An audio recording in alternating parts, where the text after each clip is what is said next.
Give up the strength of your youth, clad in salvation's full armor, join in the battle for truth. Amen. The last song will be 111. Jesus is coming soon. Troublesome times are here. This is in the avenue saying, filling men's hearts with fear. Freedom we all hold dear. Now is at stake. Humbling your heart to God saves from the chastening rod. Seek the way pilgrims trod, Christians awake. Number 111. Troublesome times are here, filling men's hearts with fear. Freedom we all hold dear. Now is at stake. Humbling your heart to God. Humbling your heart to God saves from the chastening rod. Seek the way pilgrims trod, Christians away. Jesus is coming soon, morning or night or noon. Many will meet their doom. Trumpets will sound. All of the dead shall rise. Righteous meet in the sky, going where no one dies. Heavenward bound. Love of so many cold. Love of so many losing their home of gold. Losing their homes of Listen, God's word is told. God's word is told. Evils abound. When these signs come to pass, when these signs come to near pass, in the near in the end, it will come very fast. It will come Trumpets will very sound. fast. Trumpets will sound. Oh, Jesus is coming soon, morning or night or noon. Many will meet their doom. Trumpets will sound. All of the dead shall rise. Righteous meet in the sky, going where no one dies. Heavenward bound. Troubles will soon be o'er. Troubles will soon be o'er. Happy forever. When we meet on that shore, when we meet on that free from all shore, free care, from all care, rising up in the sky, rising up in telling the this world sky, goodbye, telling this world homeward we goodbye. then will fly, Homeward we then will glory to fly, share, glory to share. Oh, Jesus is coming soon, morning or night or noon. Many will meet their doom. Trumpets will sound. All of the dead shall rise. Righteous meet in the sky, going where no one dies. Heavenward bound.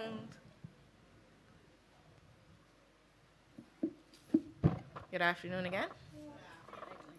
Now we will have our little precursor. I love to watch Kay and Chris when they're up here getting everyone involved. So I said, let me try my hand at something this evening. I need some volunteers. I need some volunteers. Don't walk away, Anne. You were volunteered. It won't be hard. I promise. All right, let me tell you what it would be. I saw this game where you come up. Oh, look, Shalom's volunteering. What we're going to do is I'm going to call a letter, and you have to say a name in the Bible with the letter. You know what I mean, right? You can come. I need 2 groups. Come on, I know you want to do it. It's not an exam. Come on, it will be fun. Let's see how many names you remember. What? A name. We're going with names in the Bible. I only have 3 people. This is not groups. This is not. Yeah, we have another volunteer, okay. Huh? Yes, you can sit. Come on, people. It will be fun and you will learn things. Some names you've never heard yet in the Bible. We need at least 1, 2, 3, 4, 5. I need another person at least. Oh, you have an odd number up here. Thank you, Brother Cardinal. Now we have 6. You can be on whatever side you want. I just need to line you up. Who asks if they want help? I feel that there's going to be cheating going on in this game. Her support person. Okay. I feel like this might be a little chaos. All right, we're going to start with the 2 here, Micah You ready? Sister Rosalind. Okay, the first letter is L. Luke. Whoa, wow, she came through quick. All right, Micah, don't worry, you got another chance. We came to you. We're going around and around. So Ann and K next. Chris, please. The next letter is. I don't think they got a name for that, did they? W. That is not a biblical name. Wilhelmina? That's why I said I don't think that there's a name for that. Well, Lauren looks that up. We will go to. Well, Nebuchadnezzar is not a name in the Bible. We'll go back to the letter I was going to use. R. That was quick too. She was ready. Yes, it was two of y'all. Sorry. I will come back again. And finally, Lauren and Brother Cardinal, you ready? T. That was fast. Theophilus. Y'all are my judges in case I don't actually know the name, okay? Now we're back. Micah and Sister Rosalind, y'all ready? J. I don't know who just said it first. That's a tie. You're both right. All right. K and Ann, you ready? E. Elizabeth?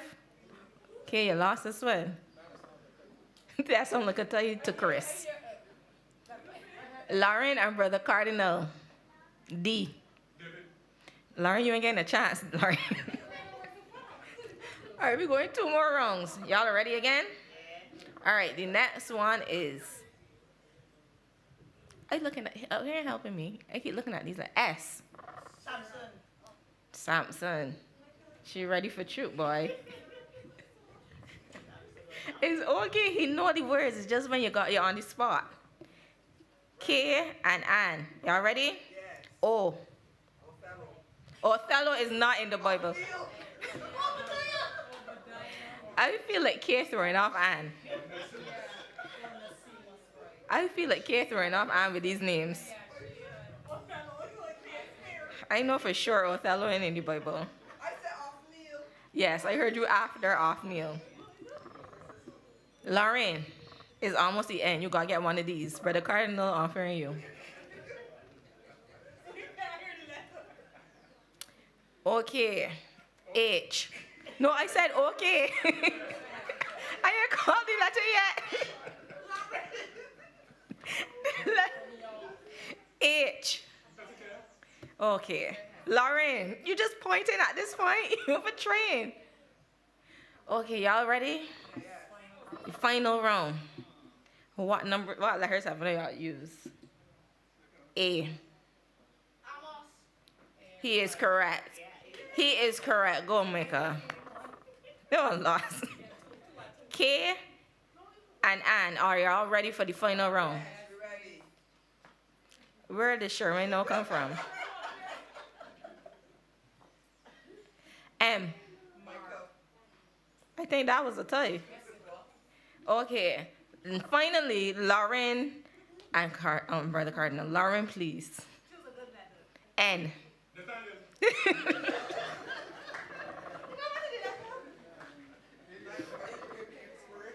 Thank you all who participated and who participated in their mind. Because I know you all were down there trying to come up with names as well. This evening, we are going to close out our stewardship week. How much of you actually knew we were in stewardship week this week? A good set of you, thank you. We had most of the week on Zoom due to it being Independence and the rain falling and some flooding occurring on Wednesday night. But I believe we had some good sessions, even on Zoom. Can anyone remember what the first session Sunday night was about? You can tell me anything at all that happened on Sunday night. Brief recap. It was presented by Shalom, which is correct. What did he present on? Anything? Shalom even remembers?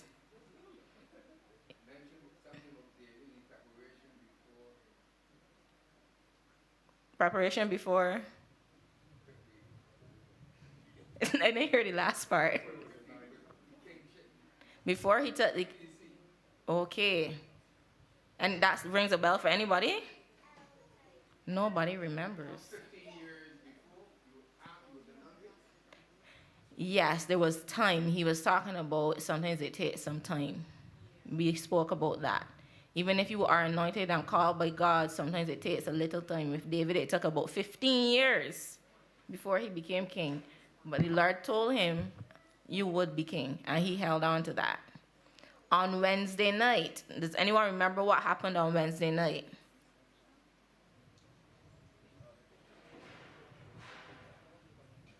I know Uncle John remembers what happens on Wednesday night. Yes, Elder Sherman had the program. Everybody remembers my presenters, but not what the programs were about. Anybody remembers what Uncle Sherman spoke about? Because I remember distinctly people saying that it was deep, that the roots were so deep. And somebody even came with another way of thinking about what the presentation was about. Uncle Sherman. Can you give a brief, very brief, short synopsis of what happened on Wednesday night, what you presented?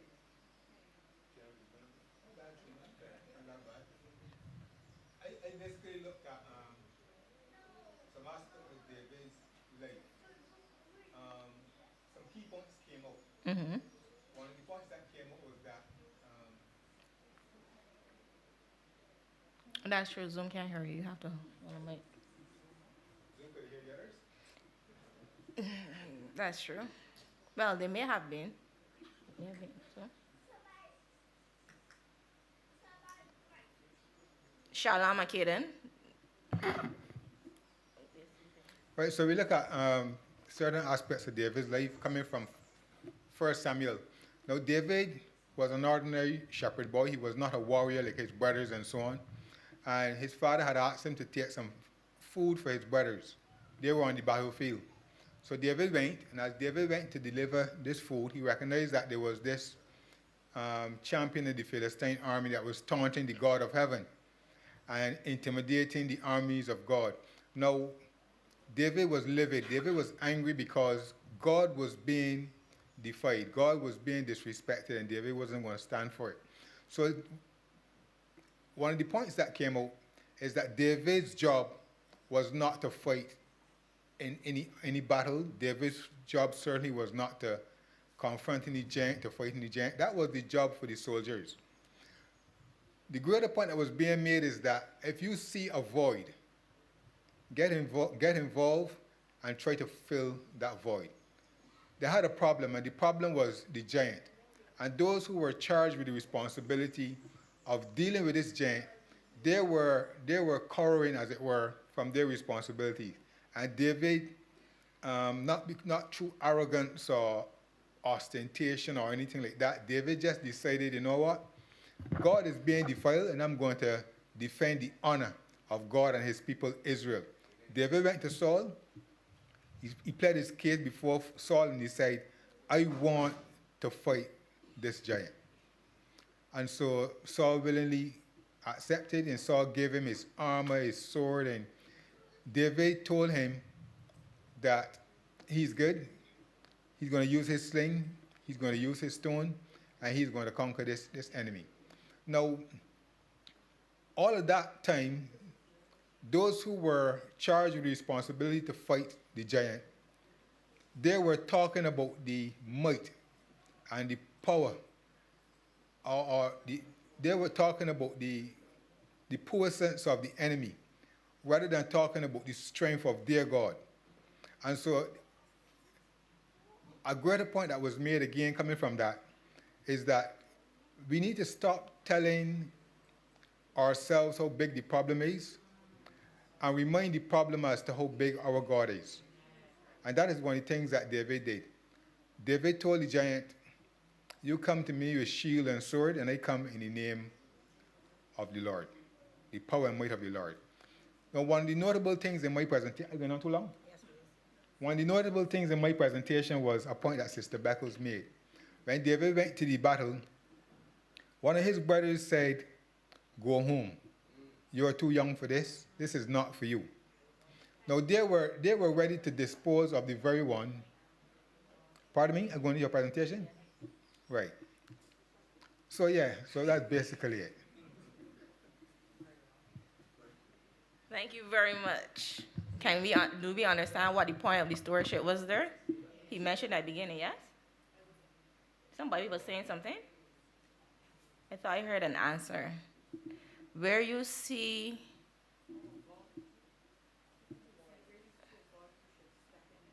yes, where you see a void and the Lord is pushing you, you need to step in.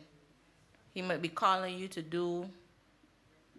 be the person that fills that void. Because stewardship, like we said at the beginning of the week, is more than just dealing with money. It is basically every aspect of life we're called to be a steward in. Now we're going to go straight into our first presentation, which will be carried out by Brother Jamal Small. You ready? Yes, he is.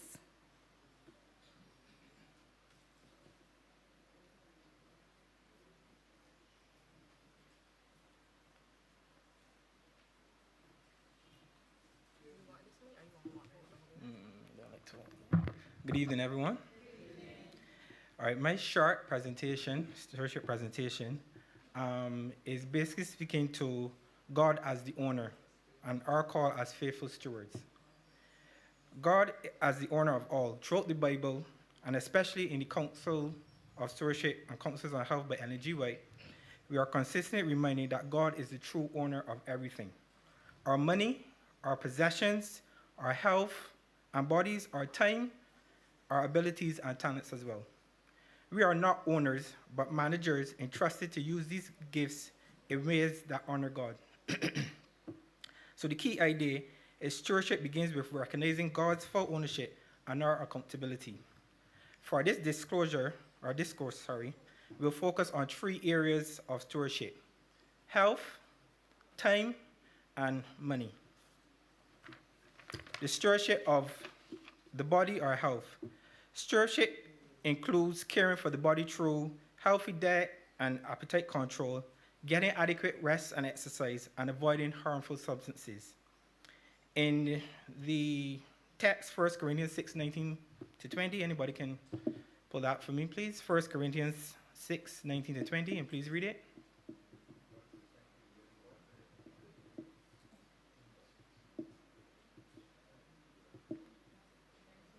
Yeah. 1 Corinthians chapter 6, verse 19 and 20. What? Know ye not that your body is the temple of the Holy Ghost, which is in you, which ye have of God, and ye are not your own? For ye are bought with a price. Therefore glorify God in your body and in your spirit, which are God's. So here, healthy living is presented as a moral responsibility. We care for the body because it belongs to God. Appetite becomes a spiritual issue. From Genesis to Revelation, appetite shows up as a major spiritual battleground. Adam and Eve fell over appetite, the forbidden fruit. Esau traded his birthright for a stew. Israel complained constantly for food. Jesus was tempted first with appetite, turn these stones into bread. In our present situation, people get cuffed to things that were meant to be harmless. So, in the practical sense, stress makes us run to food. Loneliness makes us run to sugar or comfort eating. Boredom leads to snacking, and emotion leads to overeating. We are starting to treat snacks like sanctuary and cake like comfort instead of God. In Proverbs, it speaks on appetite and gluttony. Someone can read Proverbs 23:2 quickly for me, please? Proverbs chapter 23, verse 2. And put a knife to thy throat if thou be a man given to appetite. So self-control is needed when tempted to overindulge. Proverbs chapter 25, verse 16.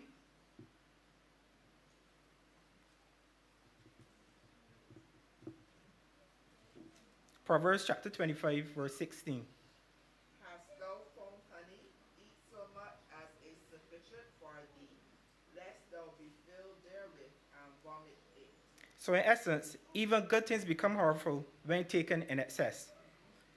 Mrs. White, in her Counsels to Health, also says The greater degree of our natural health, the more perfect will be our efforts for the advancement of God's cause. She also says the Lord cannot glorify his name through his people while they are sick through their own wrong habits. So caring for the body helps us to think clearer, helps us to have stronger service for the Lord and a closer walk with God. Stewardship of time. Again, Mrs. White calls time one of the most valuable talents. Once wasted, it can never be recovered. Time misused is a spiritual loss. True stewardship includes using time wisely, avoiding idleness or laziness, being diligent, planning and preparing ahead. Again, we go to Proverbs on diligence, Proverbs chapter 6, verse 6 and 8. Proverbs chapter 6.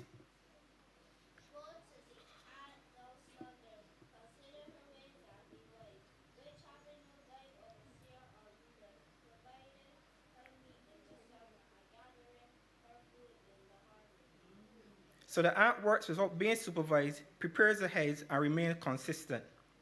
Proverbs chapter 12, verse 27. Proverbs chapter 12, verse 27. That's Proverbs 12, 27? Yeah?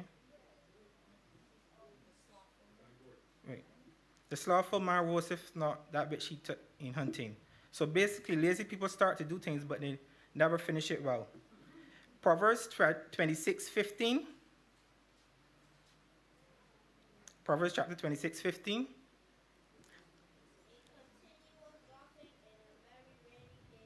Proverbs 26, 15. Right, the slothful hideth in his hand, in his bosom. Laziness leads to endless wanting without effort. So that speaks to laziness. However, it also warns us about overworking. Stewardship is not just idleness, but neither is overworking. So in Proverbs chapter 23, verse 4 to 5, do not wear yourself out to get rich. Wealth pursued without wisdom leads to exhaustion and disappointment. In Proverbs chapter 10, verse 22, the blessings of the Lord makes one rich, and he adds no sorrow with it. So again, true prosperity does not destroy your health, rest, or peace. In Proverbs chapter 30, 8 to 9, Proverbs chapter 30, 8 to 9, Remove far from me vanity and lies. Give me neither poverty nor riches. Feed me with food convenient for me, lest I be full and deny thee, and say, who is the Lord? Or lest I be poor and steal, and take the name of my God in vain. So again, this is a balanced prayer where it reminds us to avoid extremes, live contentedly, and maintain integrity. This is stewardship of time through balance, worship, rest, family time, and commitment. Lastly, the stewardship of money. Ellen G. White strongly teaches against or rejects speculative, getting into risky, get-rich schemes, avoiding debt wherever possible, and living within your means. The lure of speculation. And I brought an example of the blessing circle. I'm sure if most persons in the church will know about blessing circles. It was a structured pyramid scheme or Ponzi scheme where participants were asked to contribute money and recruit others. Returns were promised once enough new participants joined. The scheme's popular pitch was join the circle, invest the funds,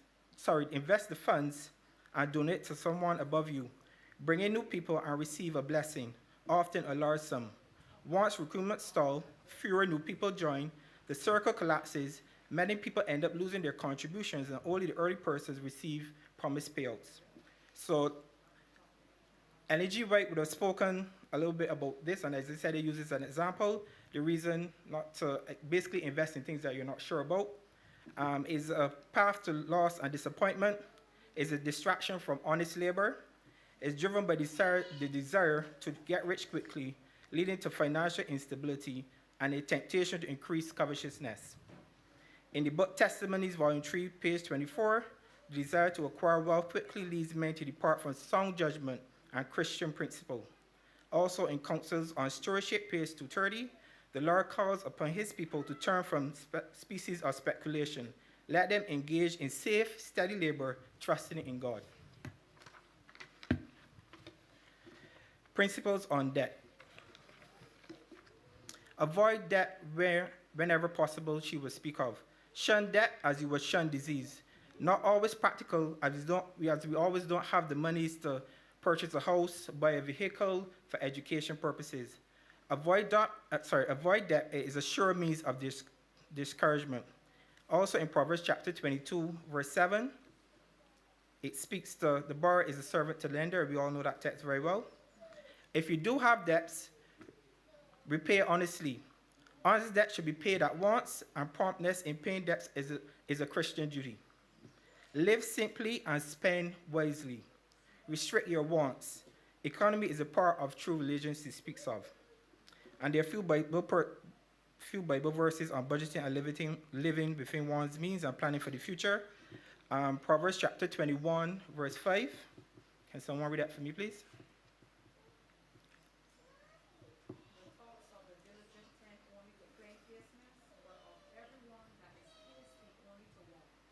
And Luke 14:28. Luke 14:28.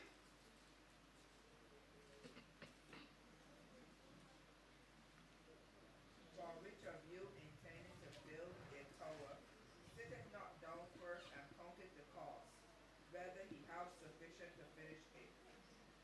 Proverbs 27:23. Proverbs chapter 27, verse 23.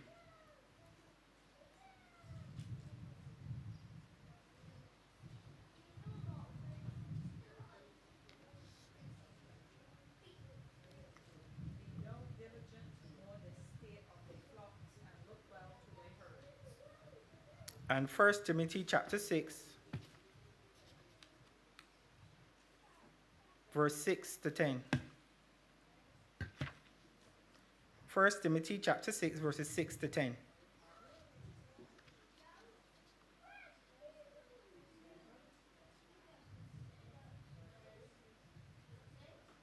First Timothy chapter 6, verse 6 to 10.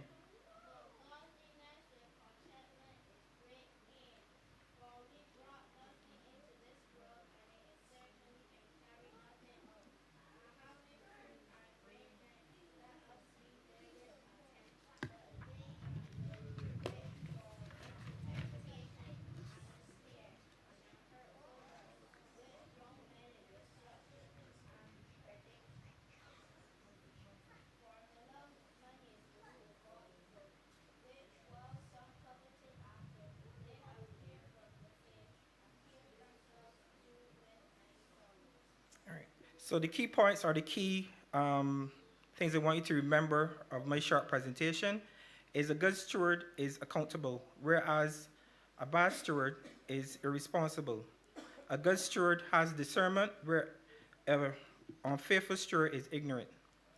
A faithful steward is disciplined, where the opposite would be lack of restraint. A faithful steward is diligent, but the opposite would be carelessness and laziness. Good stewardship includes balance, where extreme would be the opposite. A good steward would create a budget, where extravagance or wastefulness would be opposite of that. Contentment and gratitude is also a key mark of a good steward, and not being covetous. And the last one I have is a good steward is usually or should be proactive, whereas a bad steward is reactive. That's the end of my short presentation. Thank you.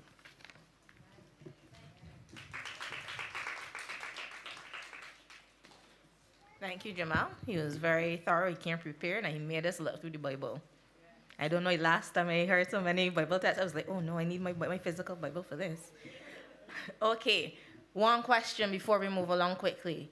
What were the 3 tenets he named at the beginning of stewardship? He focused on 3 different aspects of stewardship. Do you remember it? Correct. I heard all the answers.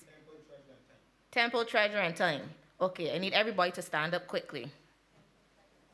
Quickly, if you can. I know you can stand up, Sherwin.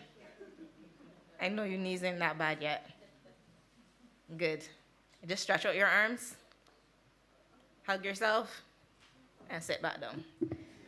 Needed that exercise. I had a teacher years ago that said that we could only focus for 20 minutes, and after that, you need to do something to get the mind refocused. We're moving along to our next presentation, Lauren Ford.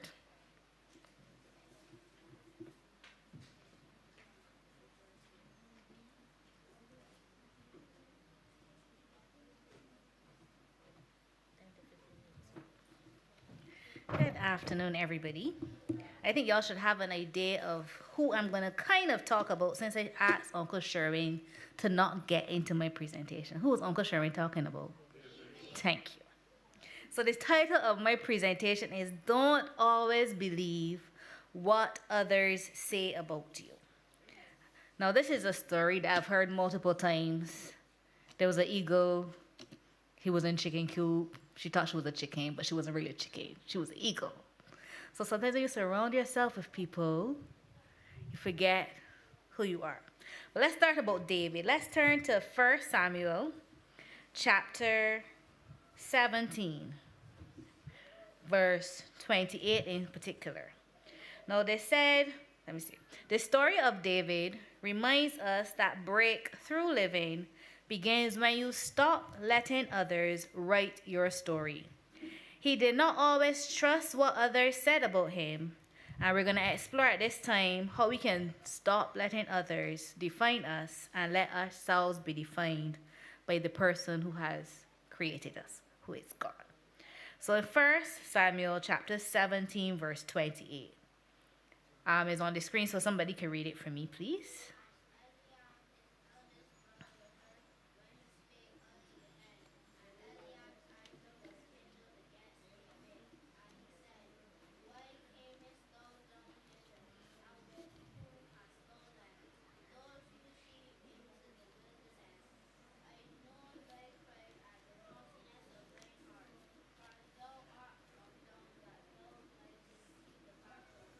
So the first person we had is Eliab. Eliab is David's family, his brother.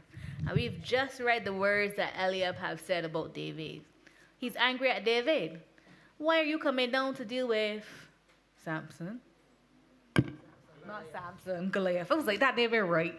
That's the wrong letter. See, that's why he could win the game against, let's not get sidetracked. That's why he was winning the game against Brother Beckles, because I don't have the right names in my mind.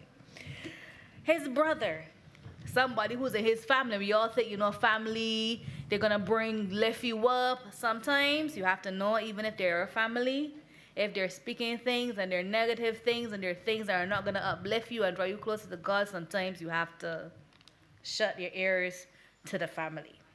So his older brother is looking down on him, blaming him for neglecting his job, calling him proud, telling him that he has a naughtiness of heart, talking about how wicked he is.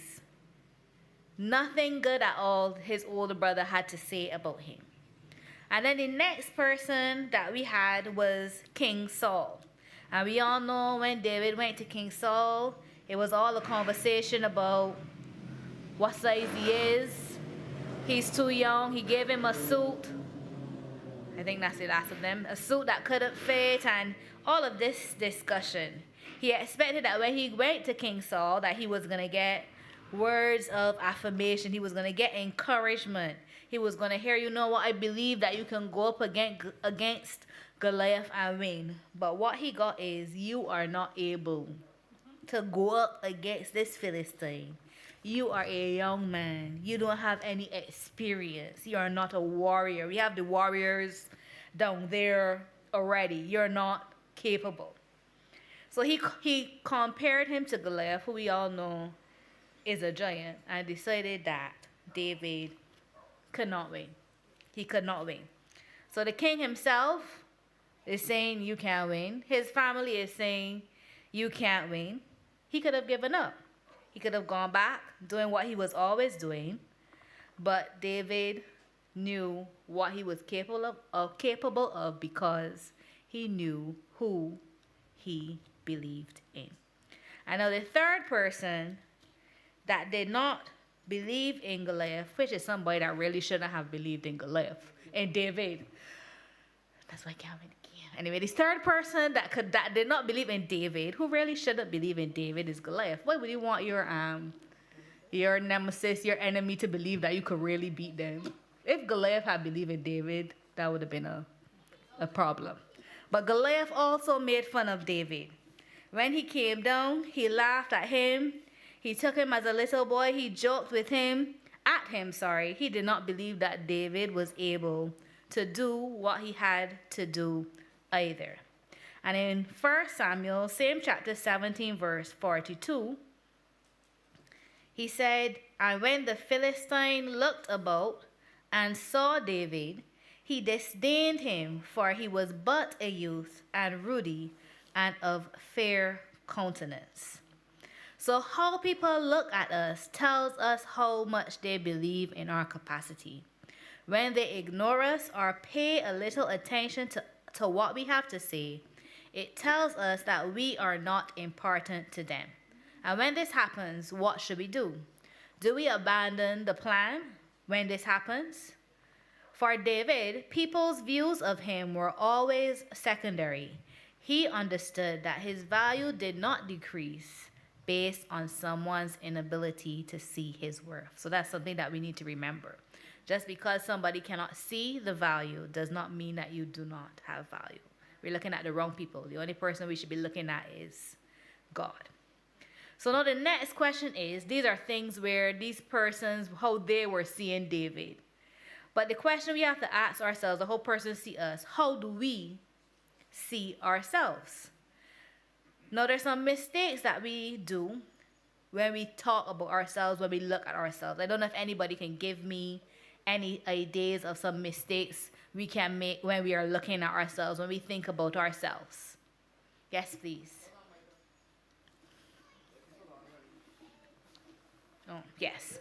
So the question is, what is a problem that we sometimes have when we are looking at ourselves, when we are thinking about ourselves, when we're talking about ourselves? When you look at yourself in the mirror and then you say you look fat, but then nobody else really tells you look fat. So then you just carry that load on your back all the time, and then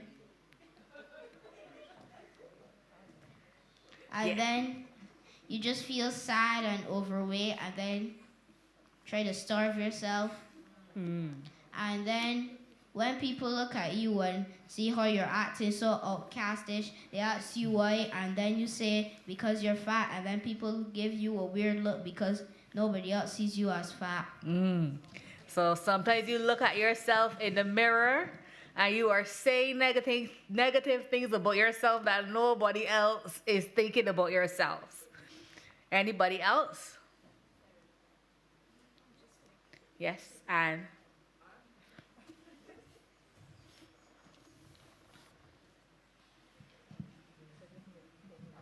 thinking you're not believing in your own ability. Yeah. You might have some person might ask you to do something, like, for example, in church. yes. And you might be saying, oh, I can't do it as good as Shenandra does it, or Chris. So you do not even try.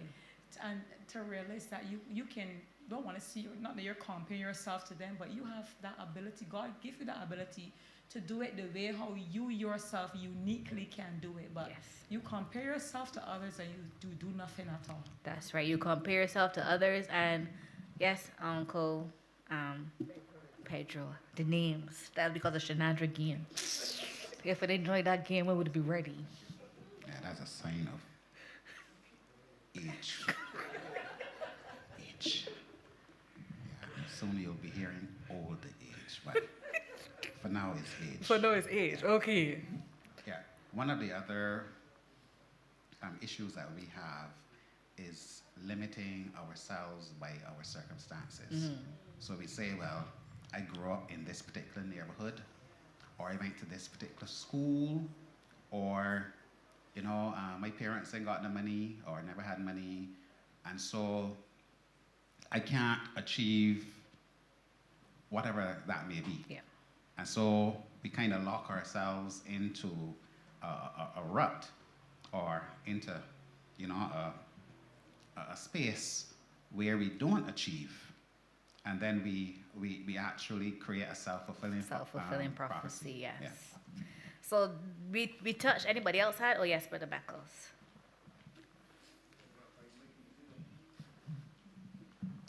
Yeah, And then there's some people who think too highly of themselves. I know we hear told that some leaders are born great, some have greatness thrust upon them. What was the other one? Some achieve greatness. And there's some people who would believe, well, hey, if he can do that, I can do it too. And then when they get the job, they're like a square peg in a round hole. In the wrong hole. So there are 2 points that I want to bring out, and they've been said, so we're all along the same line. And the first one is comparing yourselves to others. There are a lot of times that we've been asked to do something, or we want to do something, and then we say, oh, I can't, as Sister Ann was saying, I can't do it as good as X. I can't do it as good as Y. And we need to remember that we all start at different places. You might be somebody who is new to doing something, so you don't have the experience on your side. So instead of saying, oh, I can't do it as good as that, say, I am going to be working towards getting as good as X, Y, or Z, practice or whatever. And then we also have to realize sometimes everybody has different things that they are good at. So you might be trained to, Brother Beckles said about square pegs and round holes, or round holes and square pegs, all is the same thing. You might be trying to put yourself in a place, compare yourself to people when that is not even where you need to be, where you should be. So you need to ask God to help you, to show you where it is He wants you to be, and He will show you where He wants you to be, and He will also give you the tools, the people, the things that you need so that you can become better at it. And then the next point is that we look at the past. As Uncle Pedro was saying, this is how we have been brought up. This is what happens in my neighborhood. This person didn't get to do this. This person didn't get to do that. So I will not be able to do X, Y, or Z. And we look at only what has already happened and not what can happen. Wait a minute. Give me a minute, Daddy.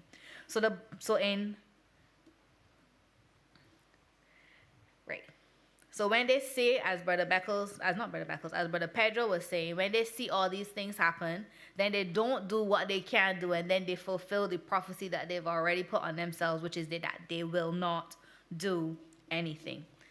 Yes, Daddy. And somebody else had up their hand? Yeah, I have a story to tell you. We were in Miami, and I had my bar card on me.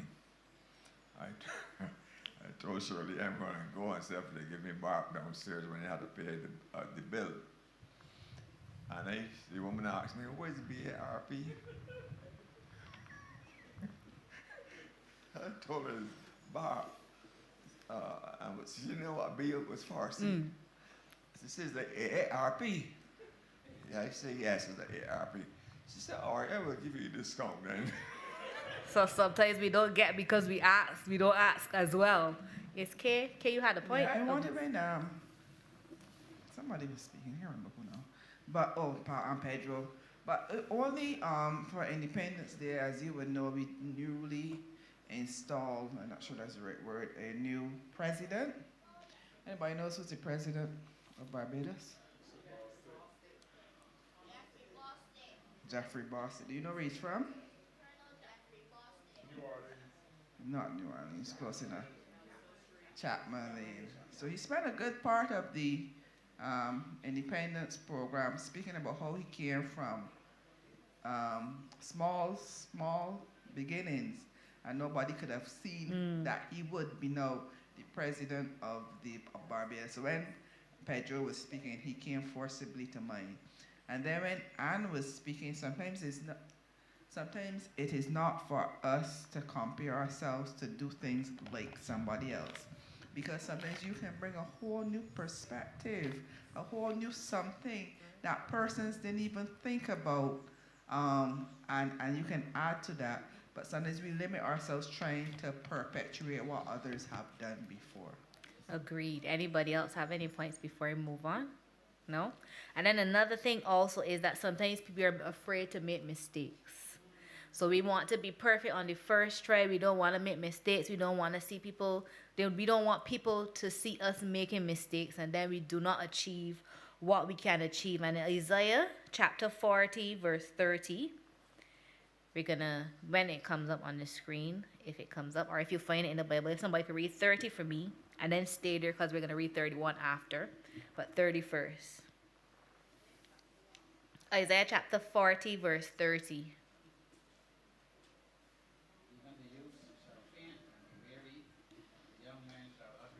So everyone is going to go through something. You're going to try. You might not win. You might not get through, but you're trying. And then we go to 31, which I think everybody should know. They that wait upon the Lord shall renew their strength. They shall mount up with wings as eagles. They shall run and not be weary. They shall walk and not faint. Our future doesn't have to be a repetition of our past.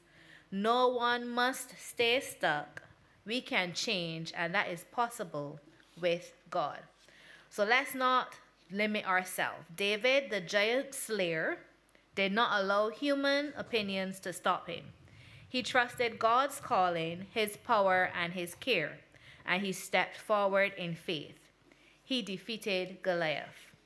Ellen White wrote in Christian Service, page 262, "The Lord is disappointed when his people place a low estimate upon themselves. He desires his chosen heritage to value themselves according to the price he has placed upon them." And I'm going to leave you Christian Service, page 262. The page might be wrong, but it's in Christian Service. I'm going to leave you with Psalm 139, verse 14, and we're going to read it all together. Psalm 139, verse 14.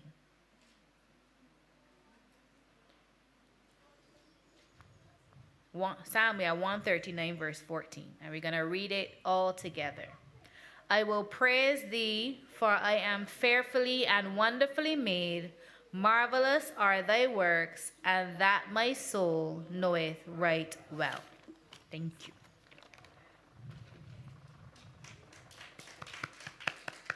Thank you very much, Lauren.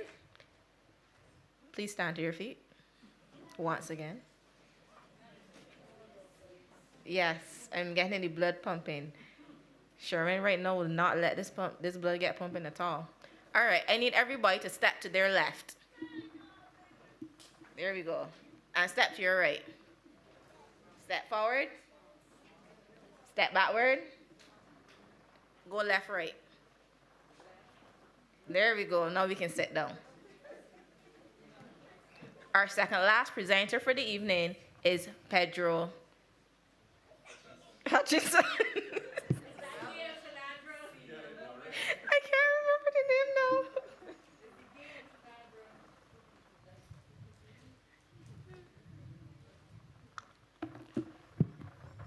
I just want you to pay attention that this is happening with those that are purported to be youth.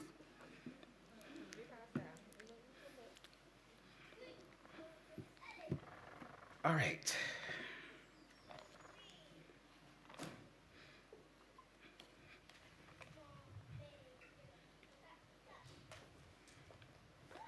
Okay, so I am looking at the topic, grow your muscles and your character. Grow your muscles and your character.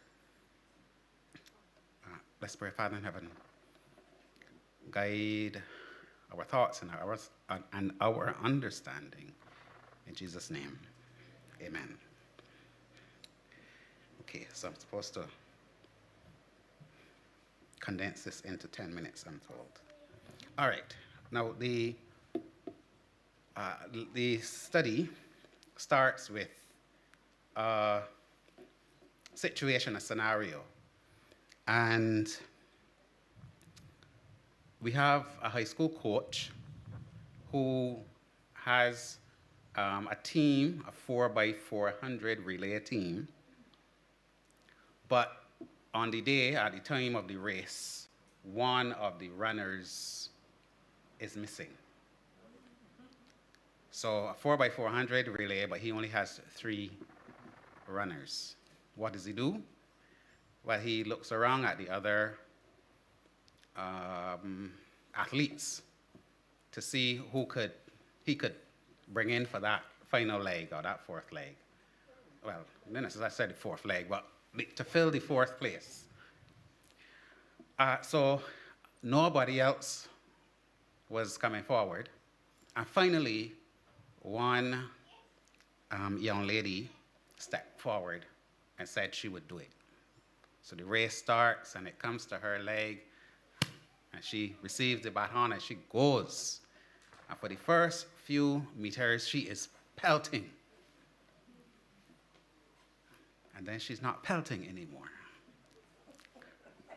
And she realizes, I can't even make it to the end to hand over the baton. Actually, she collapses in the race.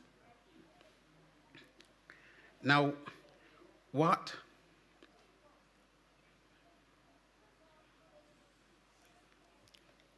do we get from that? What do we get? We get that preparation for a race takes practice. It takes effort. It takes preparation. Right, that sounds like a... Yeah. I realized as it came out. So there's preparation necessary when you're going into a race. I think that's probably better how I need to say it. Now, they align this preparation to David's experience. So there seems to be a common theme going through these stewardship lessons, and a look at David. And I want us to pull up on the screen 1 Samuel chapter 17, and we're going to look at 17 and 18. Now, I'm going to try to make this shorter than the others, because I can see the sun is setting. 1 Samuel 17 and 18, and it says, And Jesse said unto David his son, Take now for thy brethren an ephah of this parched corn, and these 10 loaves, and run to the camp to thy brethren. And verse 18.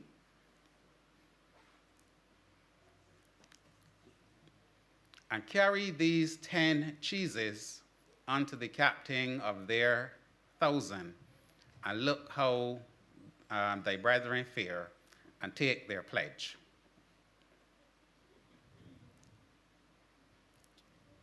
Anything stood out at you? Stood out for you? His father says to him, let me make sure I got it right. Take this ephah of parched corn, and they give a measure of an estimate of what that is.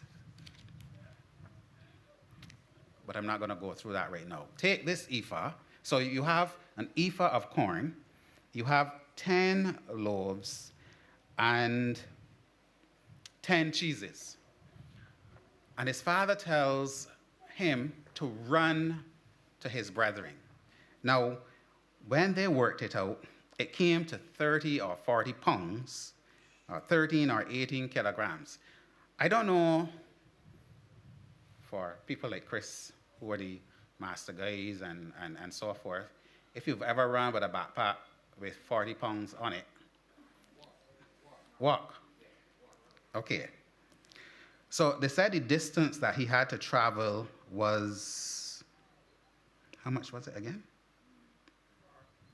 15 miles. So I've never done it. I don't know what's to run 15 miles with 40 kilograms on my back.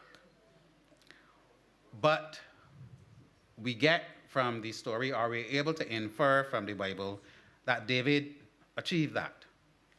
So when we think of David going before Goliath, we think of this little boy with some little pebble and a sling, and, God took that and took down the giant, which to a certain extent happened.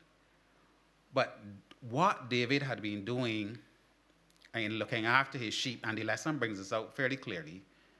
So he faced the bear and he faced the lion, and for the life of me, I I try to imagine myself doing that, and anyhow, I am not bringing out the points that they want. Those experiences where God brought him through facing the bear and facing the lion helped to build his faith in God as much as the experience of looking after the sheep helped to build the muscles in his body. And for us, God is going to give us these smaller experiences, and I'm not saying that the experience with a bear and with a lion was a small experience, but compared to Goliath, you could probably argue that to some extent. But God is going to give us these small experiences for us to go through. And as we go through them and we trust him, as we go through these experiences and we look to him and we rely upon him to bring us through and to deliver us and to give us the victory, our faith in him grows. So then when we face the bigger tests, whether that be, persecution in the end time, or a threat against your job, or whatever it may be, a major illness, because you have been trusting God through the smaller tests, because you have been relying upon him, when those bigger tests come, you are more prepared to trust him to take you through those. So there's an effort that we need to make to grow the muscles of our bodies, and there's an effort that we need to make to grow our faith. And God is going to give us the experiences that we need to do so. So the stewardship of our bodies and in terms of the growing of our muscles gives us some guidance into how we can grow our faith. Now, how do we grow our muscles? Well, we put them under some strain, or in some may say some stress. And God knows that that same kind of experience is needed in order to grow our faith. So when you find that you seem to have, as we like to say, more bills than money, or the children seem to be giving you challenges, or the parents seem to be giving you, stress. You can ask God to take your parents away or take your children away, but what may be the better prayer is to ask God to give you the grace and the strength to face whatever challenge, and the wisdom to be able to negotiate it. And when you see how God works that out, don't ever forget how God came through. And whenever the next thing comes, you look again to God. Prophecy tells us that some very difficult times are ahead of us as a people. And our faith to go through those is not going to automatically happen when the time of trouble comes or when the intense persecution comes. What our everyday living now, the difficulties that we face, the things that we have to negotiate, this is preparation for our muscles, our faith muscles, so that when the major situations come, we're able to trust God to take us through. So let us not be like that eager fourth leg or fourth person in the team, the 4x400 relay team, that when that, we run into the race, or we run forward to the race, but then realize as we are going through it that we aren't prepared for it. The preparation time is now. So think about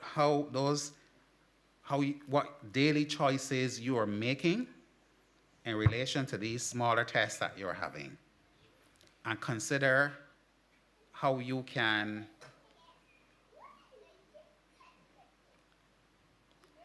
trust God, or depend on God, or rely on God, or be guided by God through these, so that he prepares you for the bigger ones to come.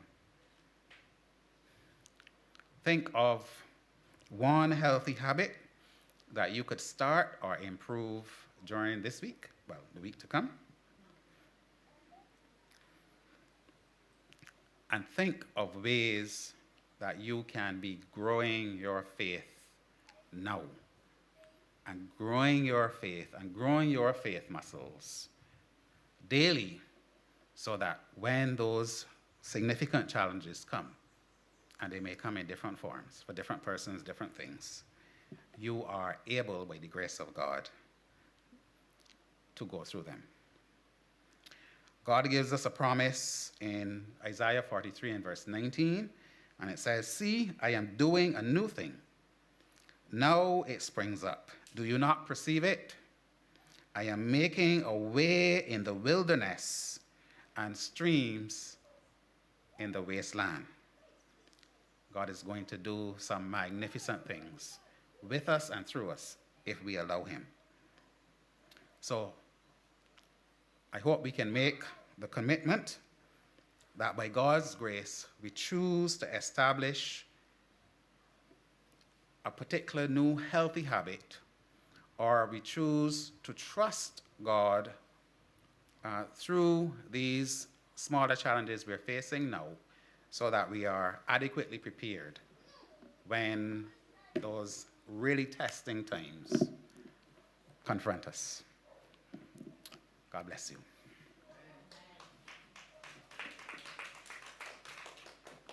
Thank you, and we're almost home. I'm going to be shorter than anybody else that has come out here so far. My presentation is use what is in your hands. We're not even going to exercise. I'm going to leave my little thing for afterwards. Use what is in your hands. Now, David seemed to be a common theme throughout this week, if you were listening really well. The program that we were using speaks about how David tried on the armor, and it did not. It was too heavy. Everything was too big. It was not for him. He was putting on someone else's clothes, Saul's armor. No, instead of trying to force it, he embraced who he was and chose to act in his own way. He would fight differently with what he was used to. So David moved forward. In 1 Samuel 17:40, it says that he took his staff in his hand, chose 5 smooth stones from a stream, and in my head I'm visualizing him with his little staff trying to pull out rocks from any stream. I don't know if any of y'all ever did that as children or adults, because I don't believe everything children does. Everything that a child does, adults can't do. I don't believe in that. I do a lot of things that people just look at me very funny when I do them. Now, he chose these smooth stones. He put them in the pouch of his shepherd's bag, and with his sling in hand, approached the Philistine. Now, you realize all of those things are things he used day to day. He was a shepherd. He used his skills and means. His stick, his sling, and some rocks. It almost sounds a little bit like he was a Bajan, as we are known back in the day to use big rocks. With those simple tools, he became known as a giant slayer, a national hero. This shows David knew what he had, and he knew that whatever he had, God would use, and God used it really big. Because can you imagine this little small boy? Well, technically, he wouldn't be small. I think sometimes we underestimate how shepherds, especially back in those days, would have to move. He would have to have energy. He would have to be fit. And he had to have practiced that slingshot a number of times. I saw a video a couple years back. I don't know if anyone else saw it. Where is this man with a slingshot, and he's showing you how to use it. And when he released the rock, it sounded like a bullet. Anybody knows what I'm talking about? I should have brought that video. But it is a skill to use a slingshot. One he had built up over years. And how was he to know that the Lord would use that to show how mighty he was years later? Something he had built up over time, thinking he only needed it to protect some sheep. David teaches us that each person is unique, and being different does not disqualify us from doing something great. Sometimes we feel pressured to be great like somebody that's in front of your face. I heard Anne say that you can't present like Shenandra. I don't think that I'm a very particularly good presenter. I actually don't usually like to present. A couple of weeks ago, they had asked me at the ASI thing to do something for the credit union to go up on stage. I told them I didn't want to do it. I kept saying no. The presenter went on stage and called my name. And I was trying to duck. And he would not stop. So I went up. And when I went up, I guess I did what I was supposed to do. I did a lot extra, and then I went down. And I know no one saw it, but as soon as I stepped down, I know my smile dropped, and I was back to being tired and not about it. And the lady, when I went down that worked with me, she was like, you say you didn't want to go up, but when you went, you didn't want to come down. I had to tell her, but you see, growing up in Eastland Church, whether you liked it or not, you used to end up on the stage. So now, whenever I am called to go on the stage, it's like something comes on. I know how to act a certain way or use certain mannerisms. I'm sure Lauren knows what I'm talking about. They have indoctrinated us from birth.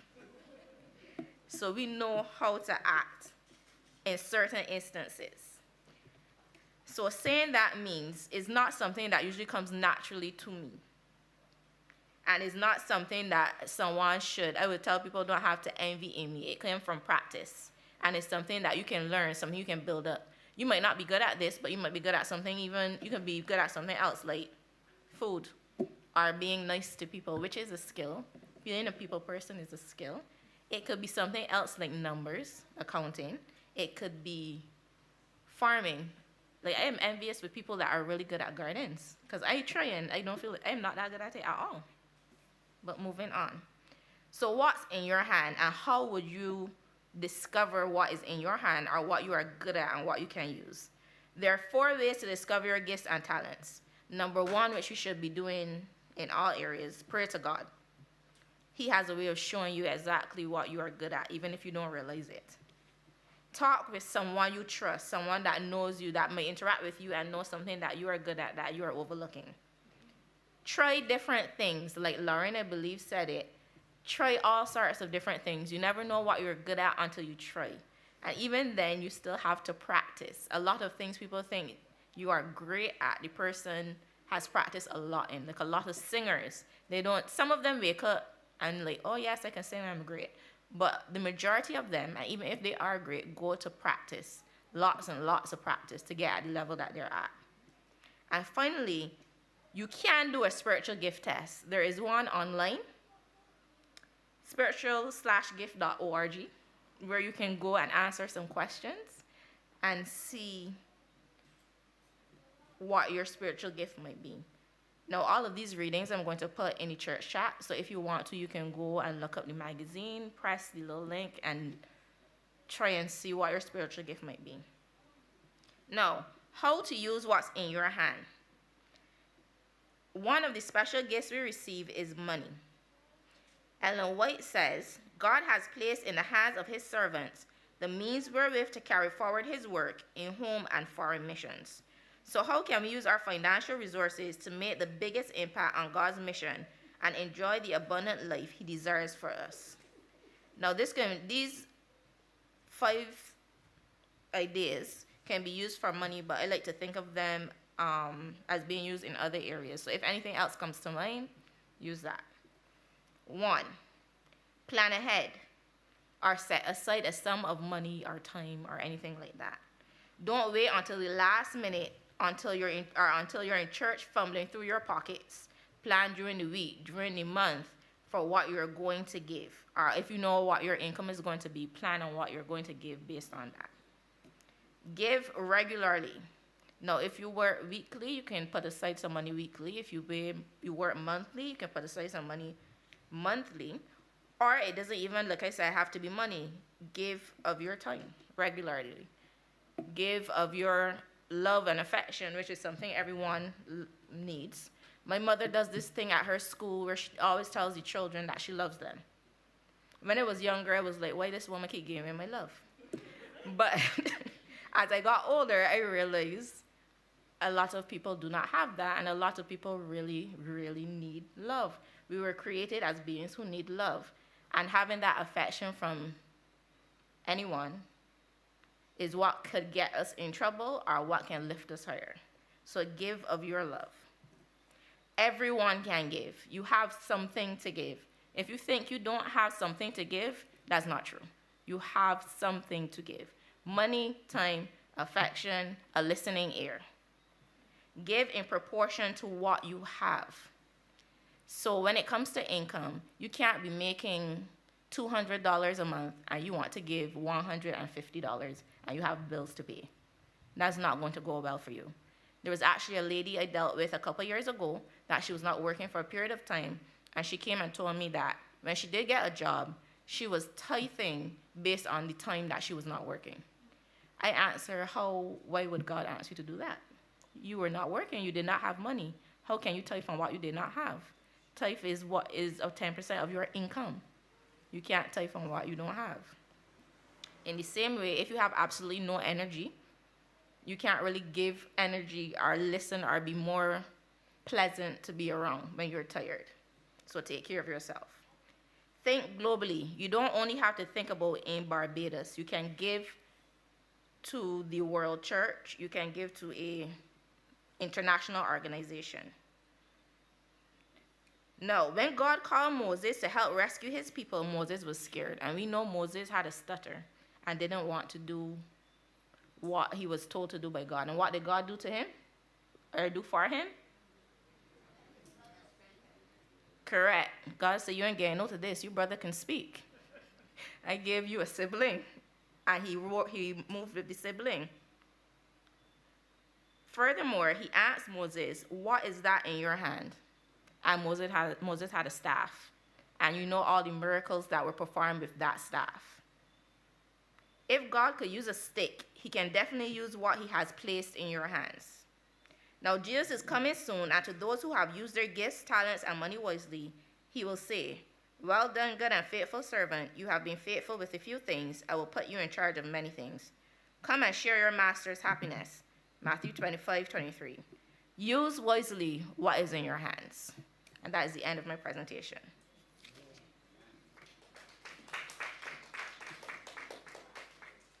All right, we're going to end off with some songs. And in my head, I keep thinking about, I don't know if anybody else remembers when my father was here at this church, and every time we had a crusade, he used to do the choruses, but it was like one led into the other, into the other, into the other. Look, I see a nod. She remembers. We're going to try to do that this evening. Like I said, on Sunday, I'm not the best singer, so you have to work with me. Okay? Everybody just nodding at me silently. That is not a good look. Okay. Lauren is going to help me. Lauren is walking away. Our first song is I Feel Like Singing. Okay? Must there be a time? What? When we get over yonder. I can just call it out as she gets to the end and she can continue it. 2 minutes for yourself. You got 2 minutes. Let's go. Ready? What's the first song? I feel like singing.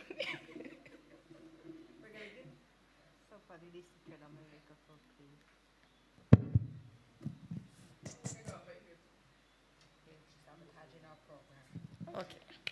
I feel like singing, singing, praising the Lord. He has set me free.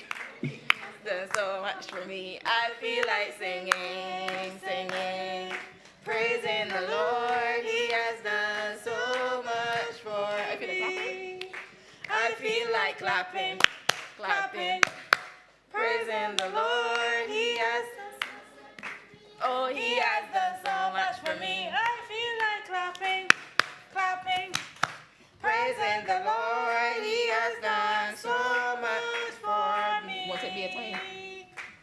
Won't it be a time when we get over yonder? Won't it? I think you could stand up for this because this is your last songs. Yonder. Won't it be a time when we get over yonder? Oh, won't it be a time? We'll sing and shout and dance all around. When we get over yonder, sing and shout and dance all around. When we get over yonder, sing and shout and dance all around. When we get over yonder, oh, won't it be a time? I should not just run out of songs. I cannot remember. I am so sorry. I was singing it at my house and now they will not come back to me. So that's the end of our medley. You're gonna pray? Yes. Please You're gonna pray. pray. Please pray. Dear kind and most wonderful Father, I want to thank you for the end, for another Sabbath day which has ended. We want to thank you for the communion service this morning, which reminds us of what you have done for us and gives us a chance to renew ourselves and recommit ourselves to you. We want to thank you also for the program tonight, the stewardship program that reminds us that we must be stewards of our health, our time, and our talent, as well as relying on you to give us guidance on who you want us to be and to use what's in your hand, to use your muscles and develop your character so that you can be the person that we can be the person that you would want us to be. Help that as we leave at this time that you will take us to where we need to go safely and that you will continue to be with us through the week that is upcoming, for Christ's sake. Amen. I remember the last song. We'll soon be done with troubles and trials when I get home on the other side. I'm gonna shake my hands with the others, tell all the people good morning, sit down beside my Jesus, sit down and rest a little while. Don't y'all worry. I will remember those songs and I will come back another evening, okay? We are going to continue this.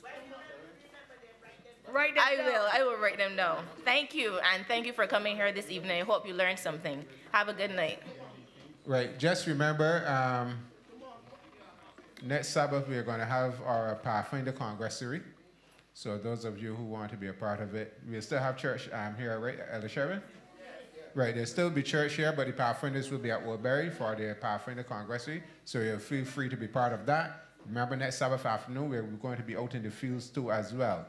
Now, Sabbath mornings, right, for a short moment. I also want to remind you, if it is that you're going to the banquet, even though you haven't yet paid your funds, I will let you to indicate there's a poll that has just been placed in the chat, and let us know if you'll be coming, and if persons will be coming with you, so we can get a head count. Because we need to get these numbers out so we can start getting the caterers and the event persons with the right thing in mind. Remember, Brother Kevin's mother's funeral is on Wednesday, Wednesday at 3 p.m. at the St. George Parish Church. So let us come out and join Brother Kevin as he mourns the loss of his mom and give him the necessary support that he needs. For those of you who are part of the Family Life Chat, we have a meeting this afternoon at Gun Hill, so please make yourself available so we can go to Gun Hill. We have some final preparations to do as we go through the place. So I'm looking forward to seeing you all this evening. Thank you.